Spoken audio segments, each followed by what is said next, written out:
ہوں اور ایک معنی ایمان کی طرف جاتے ہوں تو اس کو کافر نہیں کہا جائے گا.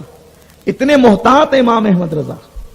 اور اعلیٰ حضرت رضی اللہ تعالیٰ نے جن جن لوگوں پر کفر کا فتویٰ دیا تو خود نہیں دیا, یہ لوگوں کو نہیں پتا ہے, لوگوں کو نہیں معلوم ہے. جو لوگ بس پروپیگنڈا ہے نا, اس کا پروپیگنڈے کا شکار ہے.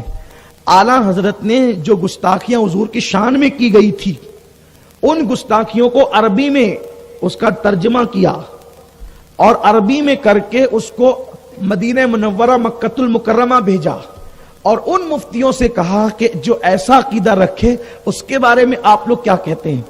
تو مکہ اور مدینہ منورہ کے وہ علماء, یہ 1921 سے پہلے کی بات ہے, اس وقت وہاں پر اہل سنت و جماعت کی حکومت تھی, وہاں جلوس بھی نکلتا تھا, وہاں کے علماء اکثریت سنی تھے, اور وہاں جنت البقیع میں مزارات پہ گنبد بنے ہوئے تھے, جنت المالا میں مزارات پر گنبد بنے ہوئے تھے. وہ گنبد کی تصویریں ابھی بھی انٹرنیٹ پر ملتی ہے.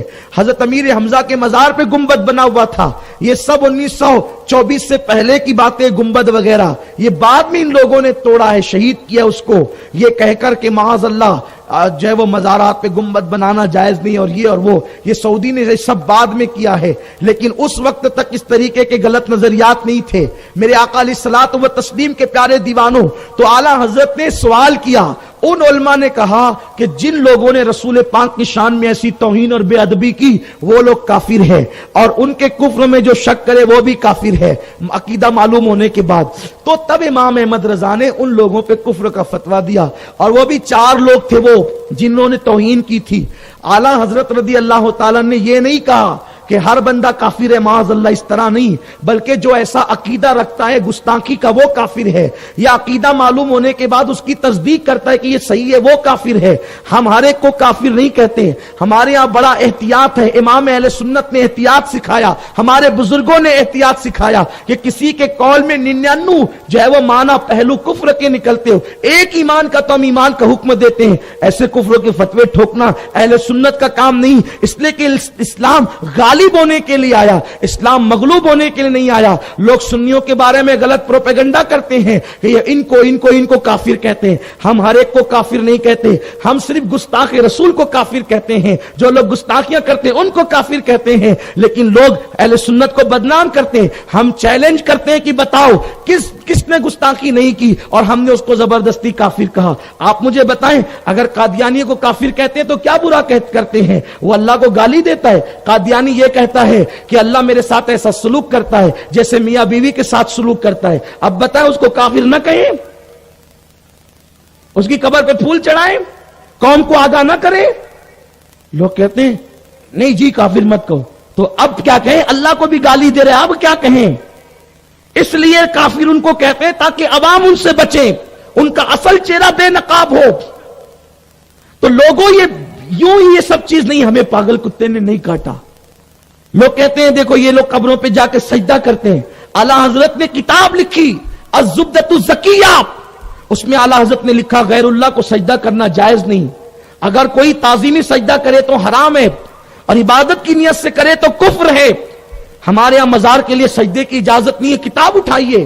پھر بھی لوگ الزام رکھتے ہیں کہ سنی قبروں پہ جا کے سجدہ کرتے ہیں. کوئی سنی قبر پہ جا کے سجدہ نہیں کرتا. چوکٹ چومنا الگ ہے, سجدہ کرنا الگ ہے. ہاں اگر ہر جھکنا سجدہ ہے تو اس جرم میں بہت سے لوگ مبتلا ہیں. ہر بات ہر جگہ نہیں کہی جا سکتی, لیکن بات اتنی ہے کہ صرف کہیں پر جھک کر کے کسی چوکھٹ کو لب لگا دینا. ارے سجدے کے لیے سب سے بڑی چیز نیت ہے. جب اس نے نیت ہی نہیں کی تو پھر سجدہ کیسے ہو گیا؟ اگر یہ بات ہے تو ہر آدمی دیوار کو سجدہ کر رہا ہے. بولو مسجد کی دیوار کے سامنے کتنے لوگ سجدہ نہیں کرتے؟ یہ امام صاحب بیٹھے, نہ امام بچا نہ مقتدی بچا, کہاں سجدہ کرتے میرے عزیز بتا تو. جب تم سجدہ کرتے ہو تو کیا سامنے ہوتا ہے؟ مسجد کی دیوار, اور مسجد کی دیوار کو سجدہ کر رہے ہو. آپ کہیں گے نہیں سید صاحب آپ اتنی بڑی بات مت کیجئے, دیوار کو نہیں کر رہے, نیت اللہ کو کر رہے ہیں نا. تو بھئی آپ نے جب کہا کہ میری نیت پہ اعتماد کر, تو آپ بھی تو میری نیت پہ اعتماد کرو, آپ بھی تو ہماری بات پہ اعتماد کرو. ہم سجدے نہیں کرتے, کسی بزرگ کی چوکھٹ چوم لیتے ہیں، چومنا الگ ہے، سجدہ الگ ہے. اس طرح قوم میں فتنہ مت کرو، قوم کو مت بھیگا. چادر چڑھانا شرک ہے. میں کہتا ہوں تجھے نہیں معلوم، مسلم شریف میں لکھا ہے کہ صحابہ نے حضور کے مزار پہ چادر چڑھائی، صحابہ نے چڑھائی. اٹھا کے دیکھ مسلم شریف، اگر نہ ملے ہم نہیں بتا سکے، جو چور کی سزا وہ ہماری سزا. لیکن اس طرح لڑاؤ نہیں. دو بھائی ہے، دونوں آپس میں لڑتے، وہ کہتا جائز، وہ کہتا ناجائز. ماں پریشان ہے، دیکھ رہی ہے، ارے تمہارا دادا تو چادر ہی چڑھانے والا تھا، تیرا باپ بھی تو چادر، تم کیوں لڑ رہے ہو؟ ماں کہتی کیوں لڑ رہے ہو، کیوں؟ تو تب جو بیٹا سنی ہوتا بولتا یہ نیا لایا نا، جب میرا باپ یہ تھا تو اس کو بھی باپ کا وفادار رہنا چاہیے نا. یہ چیز ہوتی ہے. اور ہم یہ سمجھانا چاہتے ہیں، آپ سمجھو لڑائیاں ختم ہونی چاہیے. میرا دل چاہتا ہے اللہ کرے لڑائیاں ختم ہو جائے، لوگ متحد ہو جائیں. لیکن کب؟ صحابہ اہل بیت کی، اولیاء کے عقیدے پر، بزرگوں